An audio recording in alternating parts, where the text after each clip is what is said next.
আমি সবাইকে সাজেস্ট করব যে নেভারিনো থেকে যারা ছিলেন বা কিনেছেন তারা এখন এই ব্যাগটির দিকে ফোকাস করতে পারেন, কারণ নেভারিনো থেকে আপনি এই ব্যাগটি অনায়াসে 2 থেকে 3 বছর বেশি ব্যবহার করতে পারবেন। এটা ছিল 50 লেখায়, সেটা হলো সবচেয়ে হাই কোয়ালিটি ফেব্রিক ব্যাকপ্যাকের। আমাদের যতগুলো ফেব্রিক এখানে আছে ব্যাকপ্যাকের, সবচেয়ে আমার কাছে মনে হয়েছে যে এইটার মধ্যে সবচেয়ে হাই কোয়ালিটি ফেব্রিকগুলো ব্যবহার করা হয়েছে। এবার এটার ডিউরেবিলিটি অন্যান্যগুলোর থেকে খুবই বেশি, এবং আমাদের যারা এটা অলরেডি পারচেস করেছেন তারা এই ব্যাগটা নিয়ে, এটার ব্যাক সাপোর্ট এবং টোটাল বিল্ডিং কোয়ালিটি নিয়ে সবাই খুবই স্যাটিসফাইড।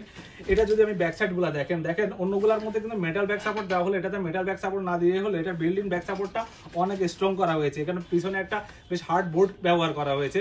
পাশাপাশি এই জিনিসগুলো যদি দেখেন, এই ফোমগুলো অনেক হেভি আকারে বিল্ডিং করা হয়েছে। এই ধরনের যে স্ট্র্যাপগুলো আছে সেগুলো বেশ হাই কোয়ালিটি ব্যবহার করা হয়েছে। এই ম্যাটেরিয়ালসগুলো দেখি each and every part of this bag একদম গ্রেট কোয়ালিটি দিয়ে তৈরি করা হয়েছে। তো আমরা যারা এর আগে 50 লিটার্সের নেভারিনো ব্যাকপ্যাকটা আমরা নিয়ে বেশিরভাগ পারচেস করে থাকি এবং আমাদের ট্রাভেল কমিউনিটিতে ওই ব্যাগটাই বেশি পপুলার।